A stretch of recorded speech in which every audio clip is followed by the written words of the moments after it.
Welcome to the Indie Film Hustle Podcast, episode number 265. Good, better, best. Never let it rest till your good is better and your better is best. St. Jerome. Broadcasting from the back alley in Hollywood, it's the Indie Film Hustle Podcast, where we show you how to survive and thrive as an indie filmmaker in the jungles of the film biz. And here's your host, Alex Ferrari. Welcome, Indie Film Hustlers, to another episode of the Indie Film Hustle Podcast. I am your humble host, Alex Ferrari. Today's show is sponsored by Soundstripe. Now, Soundstripe is a music licensing website that allows you to download unlimited music for your latest projects. And once you download it, it is yours for life. You can use the music for feature films, short films, YouTube, you name it. And they charge just a fraction of the cost of what a normal stock music library would be. You can sign up for a monthly or a yearly subscription. And if you want to get 10% off your yearly subscription, just enter the code IFH and go to soundstripe.com. Today's show is also sponsored by Streamlet.com. Streamlet is a unique streaming service that is dedicated to indie film and watching the latest indie film. So if you guys want to see what other filmmakers are doing with low budget, no budget, micro budget films, then Streamlet is for you. These are real indie films, not Hollywood indie films playing as independent films. And if you are a filmmaker who has a short or feature film that needs distribution and you want to get in front of an audience, Streamlit is also for you. You can also upload your films there as well. And exclusive to the IFH tribe, you get a coupon code HUSTLE2018 to get a monthly subscription for just $2.99. That's Streamlet.com. Today on the show, guys, we have returning champion Suzanne Lyons. And today we're going to be talking about indie film producing, the craft of low budget filmmaking. For those of you who've not heard of Suzanne before, she has been a guest on the show multiple times, and she is one of the favorites of the tribe. She is downloaded more times than almost any of my other guests, so I love having her back on because she is a wealth of information when it comes to producing an indie film. And today I wanted to have her back, not only just to talk about the craft of low-budget filmmaking and what's changed since last time we spoke, but also about our new course that we did together, the Indie Film Producing Masterclass. And the course has been selling very, very well. People are really, really enjoying it and giving it some very good marks. So we're going to talk a little bit about that as well towards the end of the conversation. But really, this is its own masterclass on film producing for free because she is amazing, gives away so many knowledge bombs in this interview. So without any further ado, please enjoy my conversation with the lovely Suzanne Lyons. I'd like to welcome back to the show Suzanne Lyons. Suzanne, thanks for being back. Oh, you're welcome. I'm excited to be back. You were one of my first guests. I think you were episode 10 and 11. Wow. I love being a 10. Let's go with a 10. Yeah. Your first interview was so long I had to cut it in half because we just kept talking so much good stuff in that interview. Oh God. It was great, but I wanted to bring you back. Of this recording, we're over 250 episodes. Whoa. Of the podcast. So it's been wow. I would guess it's a success. I've been doing it for 3 years. God. Yeah, I've been doing it for over 3 years now. So I think it's doing okay right now. But nice. But I wanted to have you come back so I can pick your brain a little bit more about specific things about producing independent film in today's world, because a lot has changed in the last 3 years since last time we did this. Wow. So first and foremost, what is the biggest mistake you see filmmakers make when they're producing an independent film? Oh my God, that's a good question. We could probably do an hour on the phone, maybe a day. Let's do a day. Exactly. You have time? Exactly. Because God knows I've made some of those, whatever that list is. I've been there. But I think the main one is, and this is one that I probably didn't do for some reason because of my business background or whatever, is I think the main mistake that film producers do is that they don't put the business hat on, Alex. It's kind of like, well, I'm the creative type. Maybe they're a writer before that, or maybe they're a writer during this time. They're directing as well, maybe, or acted. I remember one of my girlfriends, oh, Suzanne, I've been acting for 15 years now. Believe me, I've been on enough sets to know, how to produce a movie. Come on, and she would not take my class because she's argued and argued and argued with me that, no, I know. But I got to tell you, being on a set is not the same as all the business stuff that comes before being on the set, and even the stuff that is happening on the set as a producer's hat versus, somebody else's hat. So I think the business stuff is so important, and people forget to do it. I had somebody who could never sell their movie afterwards because she didn't get any of the paperwork done. There was no chain of title, no option agreement, nothing. What are these things you speak of? Chain title, option agreements. You're speaking like another language. What is? No, I'm joking. Go ahead. No, exactly. No, but that's it though. And they would look at me like, "Oh, I don't need to know that stuff." Yeah, you do. Yeah, you do. You do. I actually stole something from you from our first interview, and I've said it constantly. The word show, and there's the word business, and the word business has twice as many letters as the word show. I give you credit most of the time, not all the time. Not all the time. Most of the time I give you credit, but people just love it because it's so true. It's so true. You really have to understand the business of it. It's honest to God, you're right. I mean, it's just, and nobody does because they think, oh, well, how hard is it, right? But if you're now, if your movie's all done, you've got $50,000 from your family or your visa, or worse, people that are investors in your movie, and it's $100,000. And now it comes time, and your sales agent says, "Send me the option agreement, send me the cast, deal momos, send me all the chain of title stuff that you did, through Washington. Send me all this stuff." And you're sitting there shaking your head. What does that mean? Then you're in trouble because they can't go and sell it unless there's a clear chain of title, unless they have all the paperwork. But as producers is, well, I'm the creative type, Suzanne. I don't need that. Sorry, the creative type in the end, they'll never, ever, ever see your movie because there's no paperwork. So that I think I'd have to underline 1,000,000 times, Alex, in terms of the worst mistake. I mean, I'll be honest with you. When I did my first feature, This Is Meg, which was a micro budget feature, I knew all these things that you were talking about. And I'm like, I'll get to them. To them. And you know what? At the end of the day, when we sold it to a couple territories, they started asking, "Where's the chain of title? Where's this?" You're like, "Oh shoot, I gotta go do that real quick." I pushed it off as long as possible, but but at least I knew what these people were speaking of, so I knew what to go get them, and I could provide those deliverables for them. But so a lot of filmmakers listening now, like, "Oh, that's only for big movies like 50,000 or 100,000. No. Even if you got a $5,000 movie and you're trying to sell it, and you do sell it, and you don't have those things, you can lose the deal without question. Yeah. Oh, yeah. Well, I mean, one of the girls, what happened is she said to the sales agent, she was actually at Cannes when a sales agent said, "We really love it. And we'd like to, we're here now. We'd like to start saying we'd like to pick it up."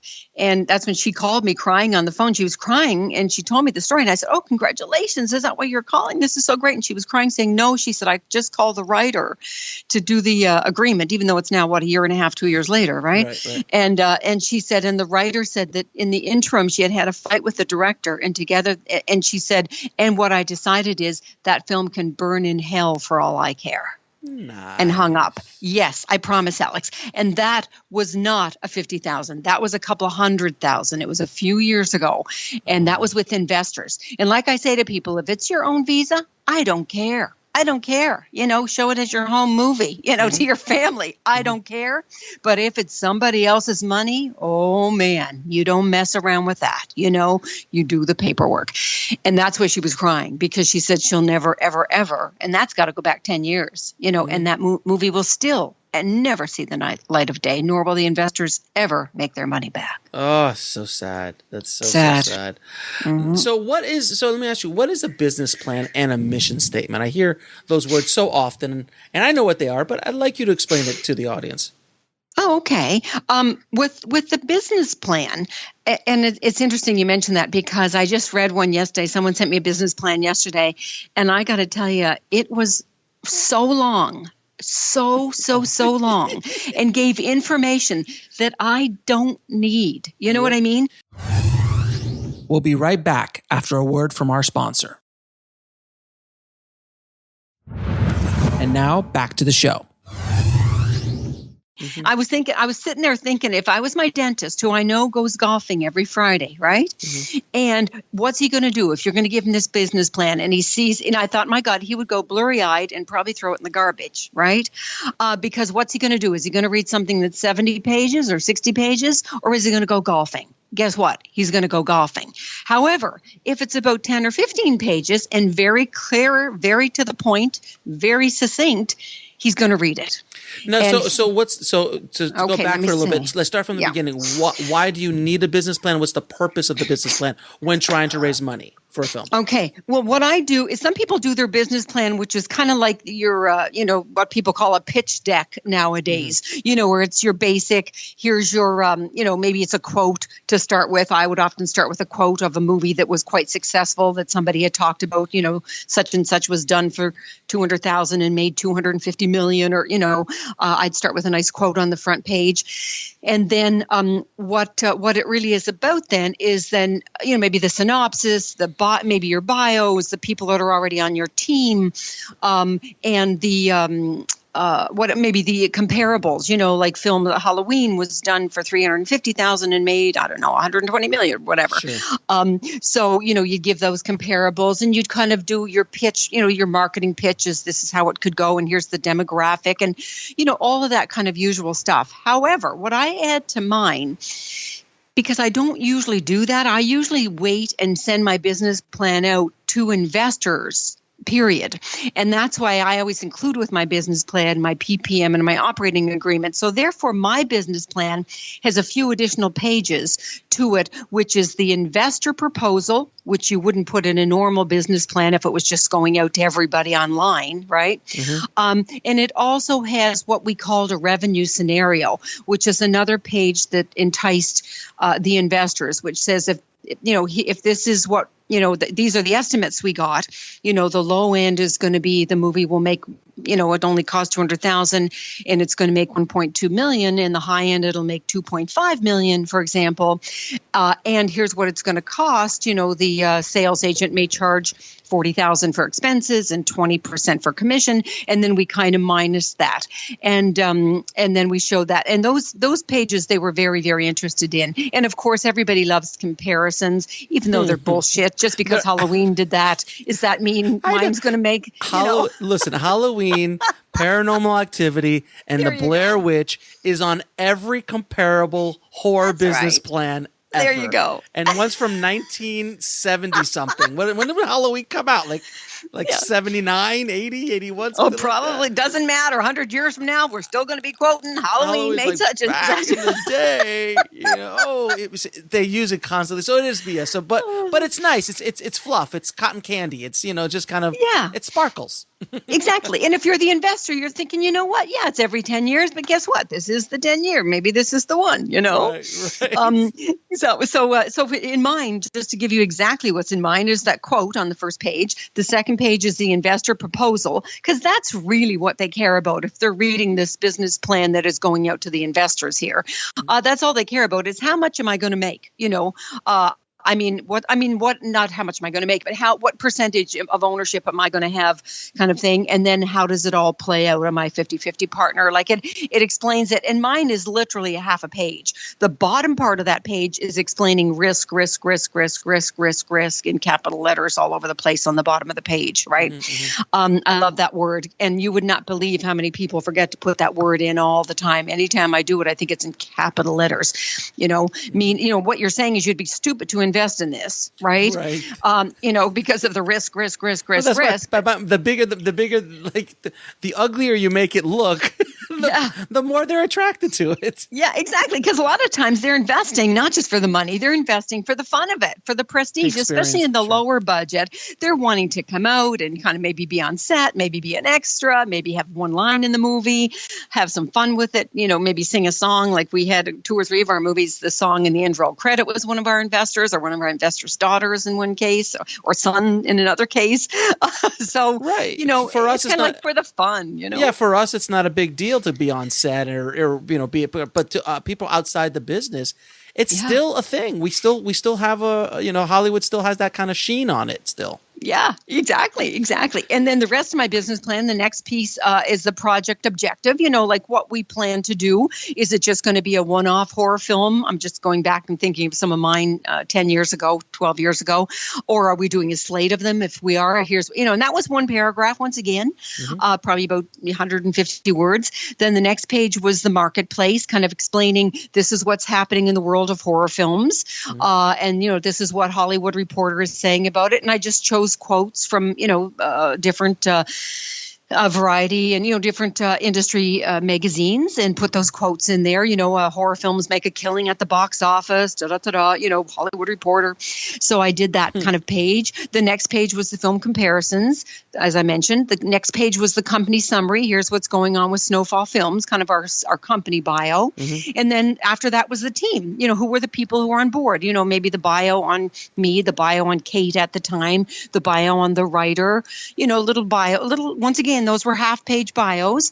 And then maybe you might have your composer, even though it's early, but maybe your composer is a friend of yours and he won a Sundance. In the case of ours, he had just won a Sundance Award. So it was worth putting in there. Even our costume designer at the time had won some big awards. And so it was another friend. And so we put her bio in there. So, a few pages on your team. And then the synopsis. This is what the film's about. And then I mentioned that revenue scenario that the investors loved. And then I put an article from the LA Times that talked about how great horror films were doing at the time. Now, I'm not doing horror films anymore. I'm talking about this as 10, 12 years ago when they were very popular. Sure. And then at the time, Alex, we had what was called Section 181 in this country, which offered, the accredited investors the opportunity to go as high as 100% tax write-off, actually. So I had that 2-pager in there that I just pulled down from the Job Creation Act online. I pulled down the 2-pager, page and a half on Section 181. That's gone now, isn't it? Yes, it is. Yeah, It's gone. It's been gone for 2 years. Well, you were grandfathered last year. I'm sorry. No, I think you were either grandfathered into it. If you finished in 2016, yes, 2017, you were grandfathered. If you did a couple, even 5 or 10 minutes, I think, of shooting or one day of shooting, there was some stipulation. But then it ended, of course, January 1st, 2017. Any chance of it ever coming back? I don't know. I've heard rumors that it may be coming back. But at this point, I don't know. But I do keep checking every now and then. I'll go online. Corky Kessler was one of the attorneys that I, spoke to and still do speak to from time to time about it. And I would advise getting in touch with him because he's the guy who, was the big advocate for it when it was all happening, I believe, at the time. And then also, what's a mission statement in regards to the business plan? Yes, you're right. Then there's the last thing. And I didn't do this in the first one, just so you know, the mission statement. I didn't put it in, even though Kate and I had a mission statement, which I'll mention, and Heidi and I had a mission statement for Flash Forward Institute years ago as well. But I didn't put it in. I didn't think it was important, which is crazy. But I put it in the second one. And do you know that we had an investor come on board just based on the mission statement alone, which if you go online and if you check on Snowfall Films right now, snowfallfilms.com, my mission statement is there. And I got to tell you, a mission statement, what it does is it really kind of gives the basis of what you're all about as a company. It's almost like an actor sharing about themselves of the kind of roles that they love to do, or a writer about the kind of scripts. Like it's the essence of who you are in a way, right? And why you love to do something or why you're passionate about that. It's really like that. And some people, it's only like a log line, 1 or 2 sentences. In the case of Kate and I, it's about a page. And with Heidi and I, when we did the Flash Forward Institute one, I don't know if that's online, but that was phenomenal as well. It took us a week to write it. With Kate and I, it took us a week to write the one for Snowfall. It's really kind of sharing about, this is the essence of what this company is all about. And this is what our commitment is to you and to the world, in the area of entertainment. And this is what we plan to bring to the world, whatever it happens to be for you. So I think it's very important. Awesome. And when I teach at Columbia College, just the last month of the master's program, when the students come down from Chicago. It's really fun every April. And I had them write, as part of their homework, a mission statement, and I think it was the first time, I think the person in charge actually said it was the first time anyone had asked for that. But I said it will give them, I wish somebody had asked me to do it, when I first started in the world of business, after university. We'll be right back after a word from our sponsor. And now back to the show. Because it settles something within yourself. It forces you to kind of look deep and go, what really am I committed to? Do I want to make a difference? Do I just want to have some fun? Is it kind of about money it has you look at what's driving you? What is it that you really are passionate about, and what do you want to do, and what is that purpose? And I have them do a personal and one for their career. And I advise everybody to do one of each, actually. It's interesting because years ago when I first did my first one, I think I was around 30, around late 20s, early 30s. And I was doing the personal one, and I wrote down on my mission statement who I was, because I kept writing who I am all the way down. I wrote who I am is the best daughter in the world. And what I realized is I hadn't talked to my mom in 3 weeks. But I hadn't woken up to that because I was unconscious of it until I wrote that's who I am in the world. So I wrote down, I grabbed my day timer, and I wrote down in my day timer every Sunday morning at 9, call your mom. Mm-hmm. You know what I mean? So it kind of created an existence system for me that didn't exist before because I wasn't even conscious of who I was being. Do you know what I mean? Mm-hmm. Does that make sense? Mm-hmm. Like once I got that I was the best daughter in the world, then I could take action to be the best daughter in the world. So if you're writing down, like I don't have it in front of me, but say for Snowfall Films, if whatever Kate and I's commitment was to you as an investor or to the industry, and this is what we wanted to bring to the party, in this world of entertainment from our playground here, in our sandbox, then it kind of had you really look deep into, what was that going to be? And then once you realize what that was, then you could bring that into existence, into being, and then create an existence system for it for ongoing. You know what I mean? Yeah. Isn't that cool? It is very cool. And it's a really good way for you to kind of figure out what you stand for, who you are, and what you want to do. So it's very, very cool. Now, should you speak to a sales agent or a distributor before you start production? Oh my God, I'd say start now. While you're thinking about the idea. Well, yeah, if I'm even thinking of moving to Hollywood, if I'm even thinking of producing a movie, I'm not kidding. They are your first best friend, okay? Your first one. If you don't know them, what I always say to people, if you need to know people, quickly, then call one of the guilds or Women in Film or whoever, whatever, any organization, and say, I will put a panel together of sales agents for your organization. And then you'll get to meet, the 5 or 6 or whatever sales agents that you want to meet. They're important, even if you end up not using them. They're important because in fact, I went through this with a friend of mine, a producer, on the phone yesterday because he had not done that. And he already made up his list of actors. And I said, what did your sales agent say about those actors? And he's going, well, what do you mean? I'm not going to have a sales agent for another year, Suzanne. The movie's not even done.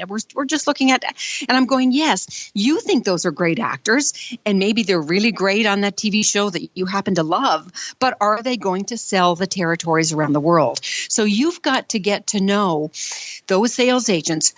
That's the first thing, is because you're going to need help with that. I'm not saying they're going to guide you through that whole thing. No, you do your homework. My movie's $200,000. It's a sci-fi movie. Obviously, I want some people of note from the sci-fi world. Here's my list. Then you'll show your potential sales agent a year from now. Show them now. And they may say, no, he doesn't mean anything anymore. No, this person, they sell Asia, but they don't sell the rest of the world. Well, is Asia enough? Well, maybe it is. Okay, you know what? Let's keep them on the list. Like have that conversation with them now. That's one thing. The second thing is sometimes they can even guide you as to what you might want to even put in your script, what might be selling, what you might want to highlight. Is this genre selling right now? Of course, you don't know what's selling a year and a half from now, of course. But I mean, sometimes they can say, listen, there's a glut of those right now. I would probably step back and maybe do your rom-com instead of your horror film right now. So they have a good sense of the business that you don't know about necessarily. The funny thing is that because you can tell sometimes now, specifically in Hollywood, that they are catering to the Asian market so much more heavily now. Yes. Where like a movie like Pacific Rim, the sequel to Pacific Rim, the only reason it got greenlit for a sequel because it did very well in China. So what did they do in the sequel? It takes place near China. It has Chinese heroes. It has it was just like so over the top. And I was like, wow, and Transformers did the same thing. And, Iron Man sneaks in, a scene in Asia, with an Asian character, but they're selling that territory. It makes them help sell that territory. Exactly. But see, you might not know that. You as the producer or the creative type or whatever, right? Mm-hmm. Or the writer who wants to produce or actor who wants to produce or director who wants to produce, you're thinking, you're not thinking that. You're focusing on the script. I'm not saying don't take off. Alex, I'm never saying don't take off the creative hat. Jesus, you need to go through development and you need to look at who you want and who your director is going to be and your line producer and your budget. Yes, of course, you want to be smart about doing all that stuff. But at the same time, you've got to do this simultaneously because it could mean, making changes in your script. It could mean, putting in an actor, like you said, who's Asian right now. But you might not know about what's going on in Asia to the degree that your sales agent knows. And they know. I remember one time I didn't have an actor on my list. And I remember when the sales agent, this when Germany was the biggest country, not long ago, obviously. But when the sales agent and the sales agent said, well, how come so-and-so, I can't remember who it was, is not on your list for this budget? And I said, well, because he's like, it's like 20 years ago. What are you saying? Like, I haven't even heard of him in 20 years. They said, Suzanne, he's the biggest name in Germany, the biggest country, the biggest sale. And I said, excuse me? You mean David Hasselhoff? No, it wasn't NASA. No, it wasn't actually. No, but that's funny because it could have been, but it wasn't. But I mean, it's I didn't know that, right? Mm-hmm. So I added him to the list, and then obviously you discuss all that with your director because then you might say, did the director, here are the 5 names that the sales agent approved. Who do you want in order of 1, 2, 3, 4, 5? Especially on the under $1 million. A lot of time, you think it's it's a director's medium. Well, certainly not under a certain budget level because I think at any budget level, your sales agent will help guide you in terms of the cast. But certainly you as the producer have got to be smart. And I had somebody say to me recently, well, Suzanne, why can I even talk cast? The director's not even on board yet. And I said, well, no, but you can at least have your list ready for him or her when they do come on board. Mm-hmm. So get to know the sales. The other thing to get to know the sales agents is so many sales agents now, Alex, are actually production companies. Mm-hmm. So they're a lot of time providing not just the pre-sales, but I mean, they're actually putting equity in. So I would really get to know a lot of them, as many as you can. I think I know probably 80% of all sales agents in the world, honest to God. And in many cases, I still stay in touch with a lot of them. I mean, there's certain ones, obviously, depending on the genre. Right now, I'm doing a thriller. The next one is a family film. So you might be dealing with different sales agents, depending on the genres, of course, that you're doing and the budget sizes that you're doing. But still, the trick is to stay in touch with them. No, even if you're thinking, because somebody said to me recently, Suzanne, I have no intentions of going that route. None. I'm going to self-distribute. I'm not saying that's not a good thing. I'm saying it's still a good thing. In fact, self-distribution is probably the way to go these days. And we can talk a little about that too. But what I'm saying is do both. You know what I mean? Yes, prepare your script for that. Prepare your marketing for that. If you're self-distributing, prepare yourself for that. But at the same time, you still need to, it's still eventually going to get to the world. So you still need who that name actor is in that genre at that budget level. So you still need to hear from the sales agent. You still are going to need estimates for your investor, right? That sales agent. You may change your mind down your road when you realize just how much work it might be to that's what happened to a friend of mine. He said, to hell with this. this after a few months, and that's when he gave it to a sales agent. But he ended up making some wrong choices because he didn't know any sales agents because he was so determined to self-distribute. So I'm saying do both. Find out. Yes, find out everything about self-distribution, of course. Now, we'll be right back to the show in just a minute, but we got to pay some bills. So I'd like to thank today's sponsor, Blackbox. Blackbox is a new platform and community that is all about financial freedom for filmmakers like you. If you join Blackbox, you will be transformed from being a worker to being a maker of your own content. And you'll be making steady passive income from the global market. Blackbox currently allows you to upload your stock footage once, get it to many global agencies, and then allows you to share that passive income stream with your collaborators. Whether you want to submit old footage that's been sitting around in your hard drives or create brand new content, Blackbox is for you. We'll be right back after a word from our sponsor. And now back to the show. It's really quite revolutionary. With Blackbox, filmmakers can concentrate on making great content while Blackbox takes care of all the business BS. Just visit www.blackbox.global to find out more. And now back to the show.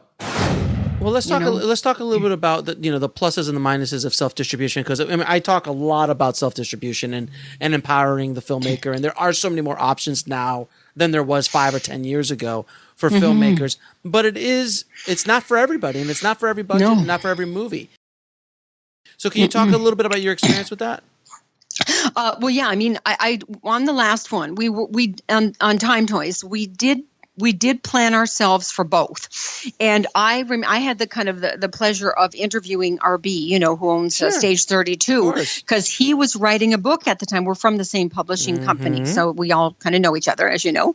And so we're all with Michael Focus. We're actually Focus Press. Yeah, a whole bunch of us together. So we, I brought him in to speak to my class at Columbia College about crowdsourcing, because all I'd ever heard of was crowdfunding, right? And he had a book coming out, so I said, "Would you come in?" And of course, I got to read the first 4 chapters because we all have to read each other's work, right? Because we're with the same company. So, and I was blown away. And I brought him in to speak to the class, blown away again. And then, I ended up introducing him to the person that I was working with, the director on Time Toys, because I was so impressed. So what he recommended in one of the chapters that I read was to start early, super early in the world of self-distribution by even affecting your script. And in the book, and I'm going to get this wrong because this was a couple years ago because I read it way before it came out. It's out now, by the way. It's phenomenal. Crowdsourcing. So what I did is what he said in the book, one of the people he interviewed, and I'm going to make a mess of it. But anyways, the bottom line of it was they were keeping this in mind during the script stage while they were doing the rewrites, and they decided to make one of their characters, I believe it was a vegan, either raw vegan or vegan. Well, just so you know, veganism went up just last year alone in America. Oh, I know. I am one, so I know. But in America, Alex, 1,000. We're talking America. Oh, yeah. We're talking, McDonald's, capital of the world, right? Sure. 1,000%. In America. So these guys, this was a few years ago, but that's what they were planning for. They knew that kind of explosion was happening, so they decided, and they started a blog. And by the time that blog was done, and by the time the movie was done, a year, because the movie comes out like a year and a half later, right? Because they did this in the very early stages of the rewrites of the script. They had a couple 100,000 people in that psychographic. Years ago when Kate and I started, it was called demographics back then, right? Nowadays it's psychographics, and it's how many psychographics can you get to a year to 2 years before your movie even comes out. And then maybe you make another character such and such or whatever, and you start a blog about that. Or that's one way. I mean, I've interviewed people myself, actually. There's many, many ways to be smart about this. But what I'm saying is, and that's one of the talks I had yesterday to the producer I was talking to on the phone, is start now. Yes, I know the rewrite's done, but maybe really look at who is that demographic, that psychographic. If there's that chance for self-distribution, how can you start now knowing that you could have 500,000 people a year and a half from now? And maybe if at the time, Alex, you decide you don't want to self-distribute, it's too damn much work, you say at the time, it doesn't matter, because if you've got 500,000 fans waiting for the movie, then you're going to have sales agents knocking on your door. Of course. And a better chance to negotiate and bring their percentages down and so on. So, it's only a win-win for you. But I'm saying it starts in the script stage. So that's the main thing I have to say about self-distribution. But the other thing would be to get RB's book, obviously, on crowdsourcing. He's been on the show already, and we talked. Well, he's been cool. He's the record, by the way. He's been on the show 7 times. Oh 7 times he's been on the show, and the last one was to promote his book. So nice. We've spoken. That's great. Yeah, he's great. RB's great, and of course he's in my movie, On the Corner of Ego and Desire. As a producer in it, and he kills it in that movie. That's so cool. I love that. He's amazing. That's great. But that's a whole other story for another time. So okay, so that's enough on that. So how do you deal with SAG on a micro budget feature? Because SAG is this big monster that a lot of filmmakers think about. They're like, oh, it's the union. I don't know what I'm going to do. They're scared to death of SAG. And I was one of those guys. And when I first was coming up, and I never dealt with them before, I literally feel, you literally feel like, the SAG police is going to come and get you if you don't do everything right. And it's so not that way. And I want you to kind of not at all. I want you to demystify it a little bit for everybody. Okay, good. Now, let's be really honest. Even if it's a low budget, let's take Candy Stripers, for example, our first horror film. It was the SAG Ultra Low, $200,000, right? At the time, I think it's $250 now, but back then it was $200. But here's the thing. When you read the script, it's like definitely a $5 to $10 million movie, and we were going to do it for $200,000. So Kate and Jill rewrote it based on our table read and took it from 68 characters to 33. But we couldn't get it less than 33. So if it's 33 in quite a few locations, just so you know, so that is obviously not SAG. Okay, that's not SAG. If you're going to get over 15 actors, then you want to start to look at. And your budget size is the ultra low or below the ultra low, then you want to be very smart. Does this have to be SAG? What we did, Alec, in the case of Candy Stripers is, and Kate had been an actor, thank God, before this. So she was, I learned a lot actually on Candy Stripers in terms of the casting, because I'd been so used to doing it ourselves, but in the movies that were 5 to 10 million, this was the first time we'd ever dealt in this world, right? So with the 200,000, anyway, so she said, Suzanne, it just means instead of seeing 200 or 300 people in the week, we're going to see 500 this week. And we're going to see them about every 2.5 minutes instead of every 5 to 10 minutes. And I'm going, okay. And we also, because SAG had something at the time, I don't know if it's still around or not, that was called, and I can't remember what it was called, where the actors don't have voting rights, but they are a SAG member without the voting rights, but it means that they can work on non-SAG movies. And I can't remember what the word is called, Alex. It's not SAG eligible. No. It's a word. It's a different word at the beginning. Anyways, got it. I can't remember. Anyways, it's in my book, and I think we mentioned in the video. I'm not sure, but anyways, I actually mentioned it to somebody the other day. That's so funny. So, and so we ended up seeing some phenomenal actors. But some of those weren't even the SAG, whatever that word is. Some were just happened to be just really good actors. Now, we had to see 500 actors in order to pick our 5 or 6 kids, our 19-year-olds or whatever, right? Because these were supposed to be, I think, first or second year university students or whatever. So, but we saw 500 people, but we did it ourselves, and it didn't cost anything, and it wasn't SAG, and it was, and it was fine. So, however, if your movie is something where you don't want to go through 500 people kind of thing and do all that stuff, where you're saying, no, it's only, Suzanne, it was written, for this purpose. So it's only 9 characters, like Seance. There's a perfect example. Seance was, a big writer, obviously at the time, and he was directing his first film, And so we thought, you know what, let's go a little fancier with this and let's make it, easier for him too. So that's when we said, let's do SAG. And because we were able to, it was only 9 or 10 characters. Well, so it was easy. Let me throw this scenario at you, because a lot of people listening are not even in the world of $200,000, $200,000, $250,000 movie. I'm talking about more about a micro budget,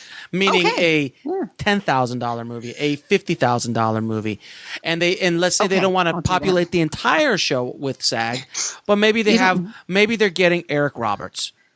Yes. And Eric Roberts is SAG, or Danny Trejo, or one of these actors, right? That helps sell the movie. Yeah. And the rest of them will be non-union, but that one actor in the whole movie is going to be SAG. How do you deal with that? What's the process of becoming that SAG signatory? Whatever you need to do? That you might want to talk to them about, because I would probably not do that. To me, if I don't know if you can do a half signatory. Mm-hmm. You don't do a signatory for your company, not ever. Not ever. It's only for the company of the film, like Candy Stripers LLC, mm-hmm. Seance LLC, right? Mm-hmm.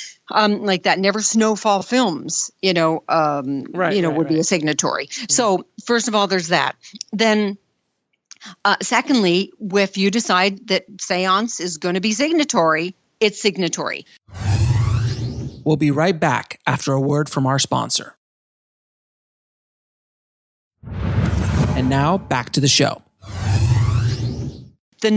Now you can talk to them about, can you just do the one actor and do all non-SAG? Talk to them about that. They're very good. I know you said it was kind of to demystify. They do classes. I believe it's every second Thursday or one Thursday a month or whatever. The first thing I did when we knew we were doing these SAG movies here in the United States is I decided to go and get educated. And I had a whole list of questions. Mm-hmm. So I would recommend that. Go to that seminar that they give. It's free. Right. And go ahead. Okay, so that's the first thing I would say. And then get to know some of those people. We had great point people. I never had any issues ever with SAG. So, for example, let's get back to the signatory. So then let's say Seance is signatory. But because it was low budget, because it's under a certain amount, in your case, you're talking the micro budget, so it's definitely under a certain amount, we were allowed quite a high percentage, I have to tell you, Alex, of non-SAG. So for example, let's take Portal, just because that's in my mind as well. There was 16 characters in Portal, and I remember distinctly one of the characters. It was, I forget who it was, but it was only 4 or 5 days that he was going to be coming in, and I remember looking at these two actors were equally as good. They were in our top 2. Right, mm-hmm. of everyone who auditioned. And I turned over their headshots, and one was non-SAG and one was SAG. So we went with the non-SAG. Mm-hmm. You know what I mean? So we were just very careful to go with as many non-SAG as possible, and as many as we could that they gave us the percentage to do. But you can talk to them if you want to do where it's just Eric Roberts, period. Can they do that? Or when you're signatory, is it full signatory with the percentage of non-SAG? And also, I've heard of other movies. I know this for a fact that when you have a budget of $5,000 or $10,000, that's not considered a serious movie in many hallways in Hollywood, and SAG would not even look twice at you. What they do a lot of times, and this is again I've heard, is that they kind of go out and shoot the movie, then become a SAG signatory after the fact, because at the beginning they basically say, "Look, I don't even know if we're going to make how this movie is going to turn out, if it's going to even be a movie, because it's literally so low budget that we really don't know what we have." No, and SAG, I would say absolutely not. I would say no. And SAG, go ahead. SAG has no problems doing that. And when we spoke to SAG, when they spoke to SAG, they said, look, it happens all the time, especially with comedies, when a bunch of comedians get together on the weekend and start shooting a bunch of footage, and all of a sudden, oh, look, we have a movie, kind of thing. So there is that avenue, and it does that. I've heard that work as well, but I just wanted to hear your thoughts. I wouldn't do it. Here's the thing. If a bunch of comedians get together on a weekend, and do it, sure, absolutely. And then call SAG first thing, 9:00 Monday morning, not a moment later. Okay. Right. However, if it's not a bunch of comedians getting together, if it's actually something where the script is being written and it's being thought out as to, yes, this is a 10-minute movie, I hope it turns into something, whether it be a series or whatever, then I would say no. To me, I don't care. If it's your visa and you don't give a shit, it's going to be just some fun for you to put on YouTube, whatever, or however you want to do it. Once again, maybe I don't care as much, but if you are using SAG or union people, I would still be cautious. To me, I treat the unions like I do the government. I don't mess around. If they've got rules and regulations that have been running for 100 years, I will follow those rules and regulations. I may not agree with them, but I will follow them. Fair enough. So I am all about the paperwork. If you would say to me, oh, Suzanne, you know what? It's going to cost you $45 to send to Washington, to get your script what do you call, to get the copyrighted, don't bother. It's not worth the paper it's written on. Save the $45, Absolutely put it on not. the screen. What would you say to me, Alex? What would you say? Absolutely not. Well, there, and would you? Yeah, absolutely not. Because it's like you just want to do things right. And what's the problem? Why not call SAG and say, listen, this is only $10,000. It's not my visa though. It's my family's visas. It's kind of thing. It's like if it's somebody that you do want to pay back, Alex. If it's yours, once again, maybe you don't give a shit. I don't even know if I'd put it on YouTube. I think I'd be nervous if I were a SAG actor, but anyways, maybe say to them, listen, here's the situation. It's only 10,000. Yes, I've got Eric Roberts because he's a friend of mine. Mm-hmm. But, or whatever, or my girlfriend is going to play in it, and she's a SAG person. So, I want to honor that. I want to find out what are the rules, and if I need to do something, even if it's one letting me off the hook, like I did one time with the WGA, where we couldn't come to terms because of the low budget. We ended up just doing a nice letter together where it was like, okay, here's how we're going to make it all work for you, And from what I understand nowadays, SAG is not the SAG of yesteryear. They are very open. They are very helpful, exactly, especially on low budgets, and they will guide you through the process. So it is definitely something that you can go after. But it just depends on what you're doing. It all really depends on what you're doing. It does. Yeah. Now, what is an EPK, and can you explain why you need one? Oh, the EPK. I know it sounds old fashioned, doesn't it? The EPK. Yeah, so funny. As soon as you say it, I'm going back to Wales, like shooting in Wales with our EPK people. And there. you also need a beta SP master. I mean, yeah, exactly. Hello, that's all the information. I remember all that. Good grief. Oh God. So yeah, the EPK is But you still need it today. In fact, a few years ago, you even needed it when you sent your everything off for film festivals, for heaven's sakes. They would even ask for the EPK. Mm-hmm. Basically, nowadays, it's more social media. Back then, it was you'd wait. Nothing went out in advance. Everything was secretive, in fact. Remember? Sure. In the old days. So you might, like I remember in my first one, your EPK person, your person who came in, your electronic press kit, by the way, is what it is. So she would come in, your PR person, who was handling all that stuff, and she would be interviewing Chris Walken for all the various, radio or TVs around the world. And Naomi Watts or whoever we were, shooting at the time. And she would, but none of that stuff went public until we were going to be starting pre-production. I'm sorry. So we were starting the teasers like a month before the movie came out or whatever, right? Mm-hmm. That was the old days where it's like you did all the pictures, you got everything all ready, but nothing happened until a few months before the movie was coming out. And only then would a website go up, and then would all that stuff start to go around to the press and so on and so on. Mm-hmm. Nowadays we start, like 2 years before, right? If you're smart, absolutely. Yeah, absolutely. So you start getting all that ready. For example, with Time Toys, we brought on a social media person something like for 4 months before we started shooting. 4 months before, because we said to her, we want to create a strategy. What can we do? Can we have a contest during the movie? Can we do it? We started kind of coming up with all kinds of things. It was almost like pre-marketing, but stuff that we were going to be needing to shoot during the movies. And how do we do an EPK nowadays? For example, years ago, you would do a 15-minute interview with Chris Walken. Now, on Time Toys, we did little 10-second, 30-second shout-outs, 20-second shout-outs, 2-minute interviews. I don't know if anybody was interviewed longer than 2 or 3 minutes. So because now you're starting to, put that stuff on Facebook or Instagram or Twitter, whatever during the shooting. Like she would do a little, shout out for the movie. Wow, even though the movie is not going to be out for a year, during the shooting, here she was each day, putting stuff out there, like building that audience, and using their, we had some stars, some of our kids on I hate to call them kids now, oh my God, on Time Toys. They were already, stars in various TV shows and stuff like that. So they were then, twittering all over the place. And so you start early. So that EPK, your electronic. Sorry, the twittering all over the place. I just find that funny. When you say it, for some reason, it's just funnier when you say it. Because I can't stand saying the word. I tweeted him. It just drives me nuts. But it's me too. the world. I can't do it either. But it's the world we live in. But you were like twittering everywhere. It was very nice. Continue. I didn't mean to interrupt. No, that's okay. That's funny. Oh God. And then the other thing with your kind of your EPK, in a sense, I would kind of put in with that are the photos that are happening, because your EPK person a lot of time on the set will be talking to your photo person. And for me, sometimes it's that photographer who's doing all of it. It just depends on your budget size. But or your iPhone, or using your iPhone, or your own iPhone. Really great pictures. I'm telling you.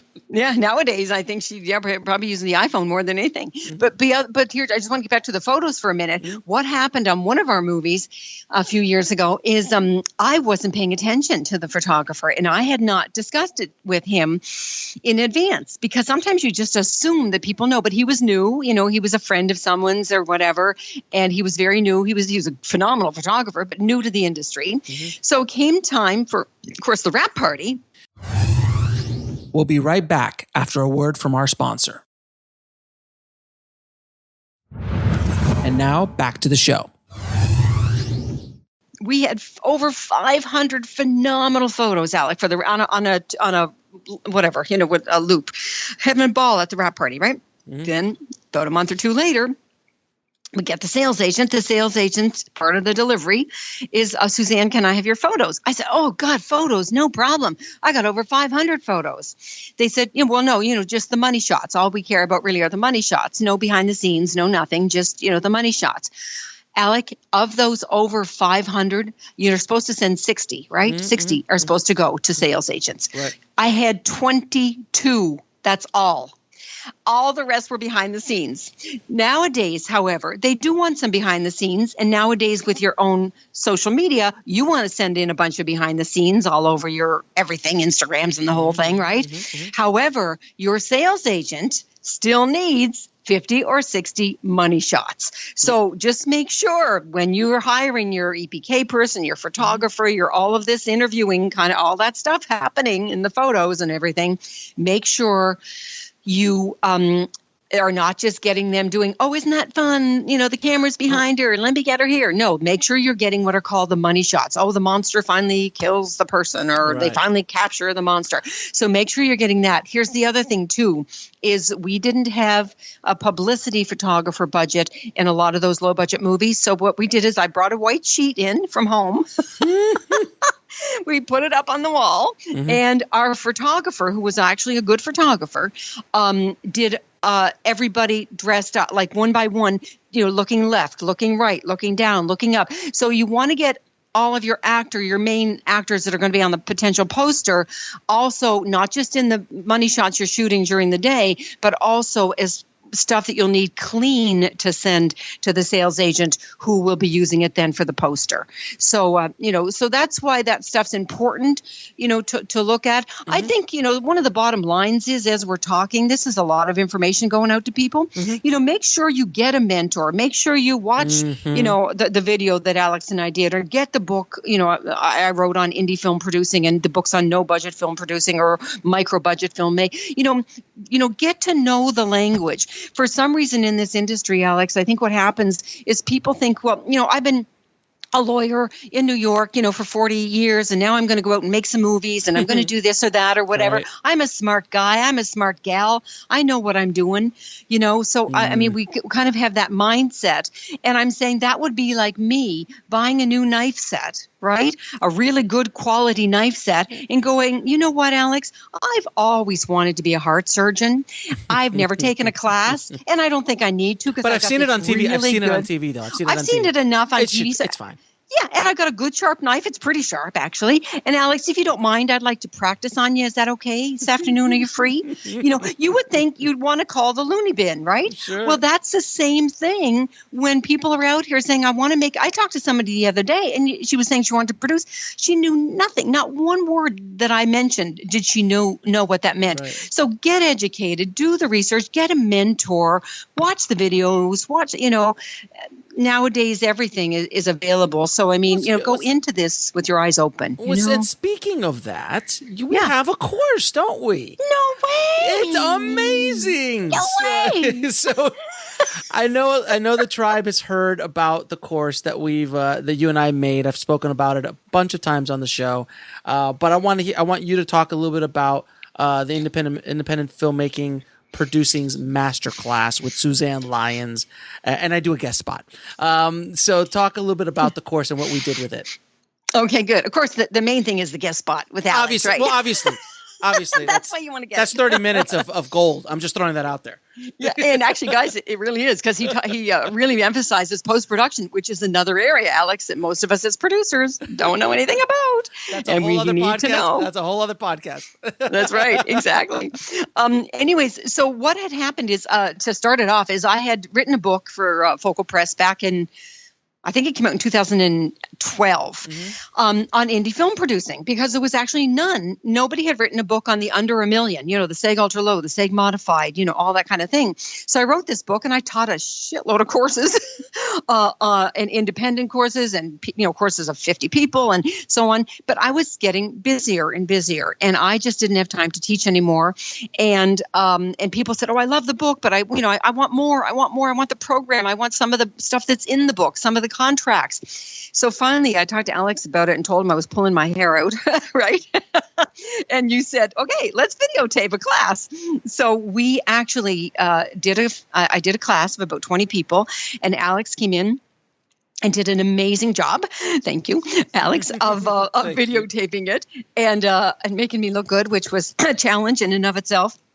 And so it's probably around 5 or 6 hours. And it's really me going through every piece of the book. Once again, most of the time when we say, "Oh my God, I'm going to make a movie, it's 150,000 and this is so exciting." It's like saying, "Alex, I want to lose 20 pounds this year as my New Year's resolution." Mm-hmm. And the first thing I do is go to the fridge, right? Mm-hmm. It's kind of like when something is so big, when you're looking at only the big picture, sometimes it's so daunting and so scary and so terrifying that you kind of run in the other direction. Mm-hmm. So, or go blank, like I did one time. It's like, months went by and I went, "Oh yeah, what was I doing now?" It's like when you get scared, kind of go down the rabbit hole. Mm-hmm. So anyways, what I did in my book is I broke it down into what are called bite-sized pieces, little blocks, if I'm looking at the cover of the book now. So it's little tiny pieces. Okay, let's just worry about the option agreement first. Let's just look at that.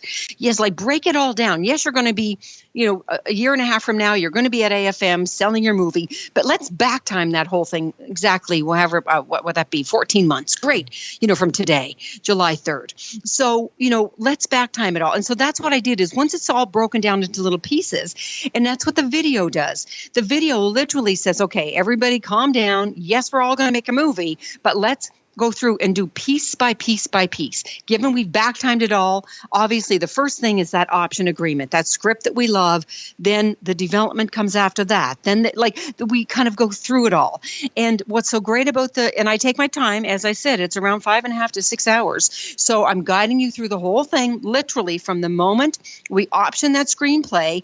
Alex, I think I even went into not just delivery and getting, your sales agents and all that stuff. But I even did accounting and taxes, right? I even went another year later, I think, film festivals. Mm-hmm. I mean, we did the whole gamut in that class. Yes, we did. And it was great because it was me kind of talking to them. There were real students with real questions, and they were getting the full binder, on everything. And what Alex and I decided to do for you guys is it's the cost of the usual Mastermind, which is $90. But what Alex said is, let's throw in a bonus packet for free. So that's in there, and that's got to be $3,000 to $5,000 worth of stuff. It's your cast deal memo, and various deal memos, and agreements. My whole business, Alex, the business plan we talked about at the beginning.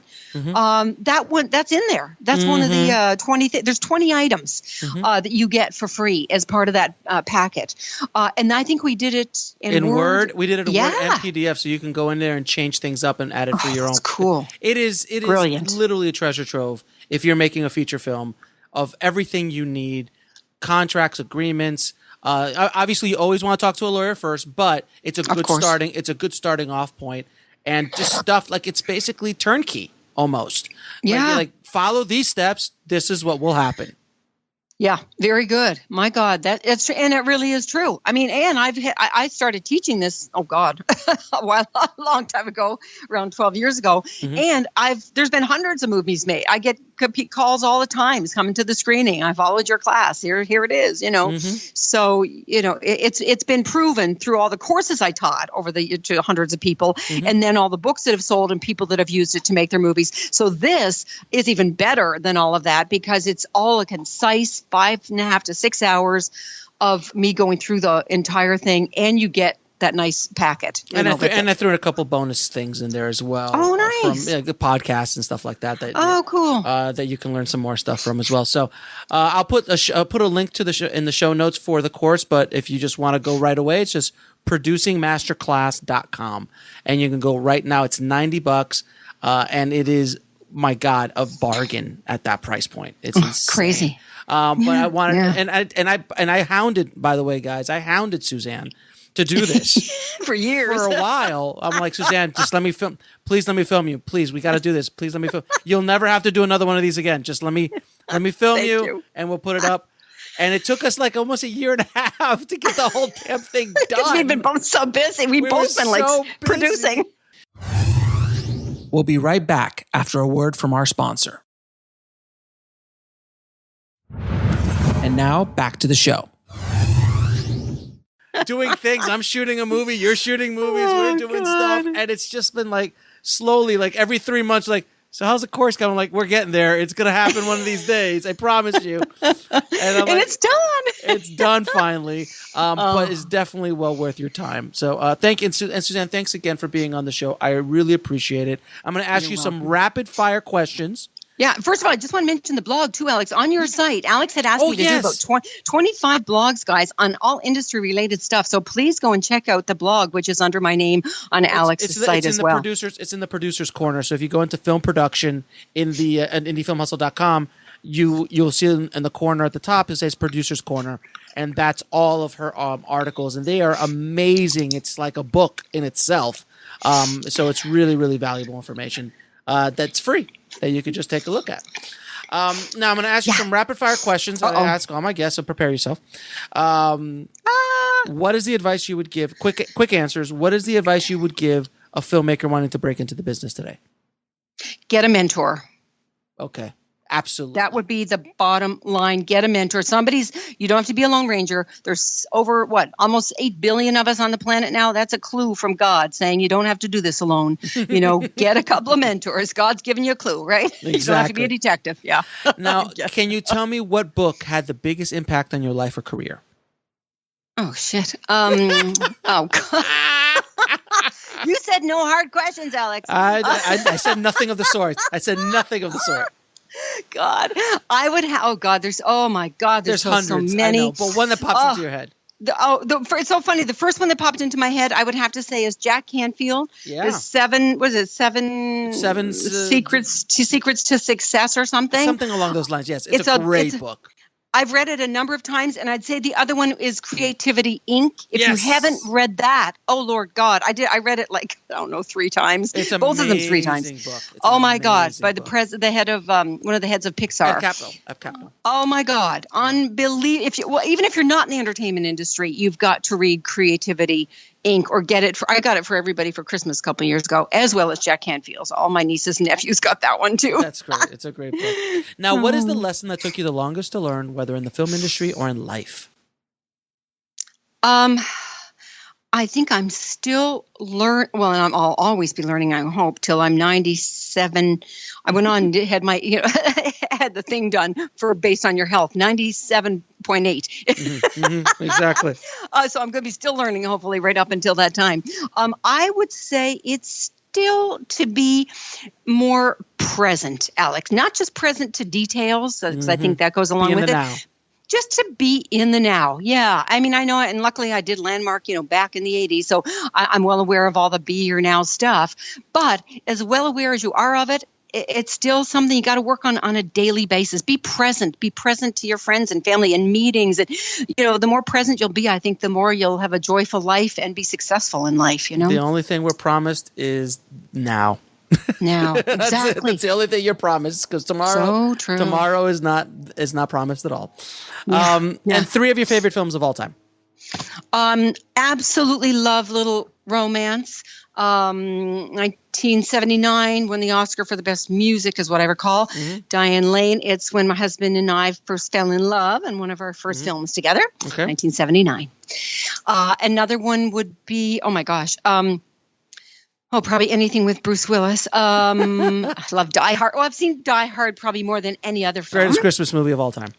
Yeah. Oh, and speaking of Christmas movies, oh my God, there's so many good. Oh my God, like Love Actually, and I say The Ref. I'd have to put The Ref on there. One of my favorite Christmas movies of all time. Dennis Leary. Yeah. Oh, just Dennis Leary, amazing, and obviously at the Love height of his Actually. powers. At the height of his powers. At the height, yeah, it's really amazing. Yeah, but I have so many movies, and of course mine. I would have to say, and this is truth. Undertaking Betty. I have to say that was a great little movie. I remember that movie. Oh my God, I love British quirky comedies. That's my favorite of my whole life, and that happened to be my first movie. A crazy British quirky comedy with a pretty decent cast. It was so fun. Pretty decent cast back then, no question. That was fun. Yeah. So Suzanne, and where can people reach out to you if they want to get a hold of you or follow you? For me, I know I haven't updated my own personal sites actually in ages, but certainly a lot of my stuff is on your site, snowfallfilms.com, SuzanneLyons.net. The updated ones should be going up shortly. Actually, I've got my wonderful guy looking after that now. So snowfallfilms.com and SuzanneLyons.net. And I think all my phone number and everything is on there. Not in that office anymore if that's there, but my phone number is there. My email address is all, of course, there on Snowfall Films. And do you do consulting anymore? I haven't had a lot of time this year, but I've been busy. And last year I was in Toronto most of the time. But I can do privates. Yeah. I just don't have as much time as I used to, but I still do some private coaching. And some people still insist on even a couple of hours, based on the book and the video. I still get a few people saying I still have to have some private time, whatever. So I still do a bit of consulting with that. So a little bit, yeah, exactly. And also don't forget my YouTubes. I have 130 YouTubes on the YouTube that are all industry related. Suzanne Lyons, youtube.com/Suzanne Lyons. I'll put it in the show notes. Yeah. Okay, cool. I'll put it in the show. Suzanne, thank you again. It's always a pleasure having you on the show. Thanks, know Alex. That we could talk for another 3 hours because I know easily could talk for another 3 hours and make it into another course. But thank you. Thank you again so much for being on the show and sharing all these knowledge bombs with the tribe. Thanks, Alex. All right. Thanks for having me. Talk to you later, everybody. Bye-bye. I want to thank Suzanne for coming on the show and dropping the major knowledge bombs on the Indie Film Hustle tribe today. Thank you so much, Suzanne. If you want links to her book, the course that we discussed, and anything else we talked about in this episode, just head over to the show notes at indiefilmhustle.com/265. And if you are interested in taking Suzanne's course, just head over to producingmasterclass.com. And guys, we are getting closer and closer to my big announcement on what I've been working on in the lab. I cannot wait to tell you guys what's going on. I'm so excited. So stay tuned for more. I know I'm teasing you guys. I'm sorry, but you know how I am. I just do things like this. But you guys are going to be really, really excited once I tell you what's going on. So thank you for listening, and thank you for all your support, guys. And if you have not subscribed on iTunes, please head over to filmmakingpodcast.com, subscribe, leave a review. It really, really helps the show out a lot. Thanks again. And as always, keep that hustle going. Keep that dream alive. And I'll talk to you soon. Thanks for listening to the Indie Film Hustle podcast at indiefilmhustle.com. That's INDIEFILMHUSTLE.com.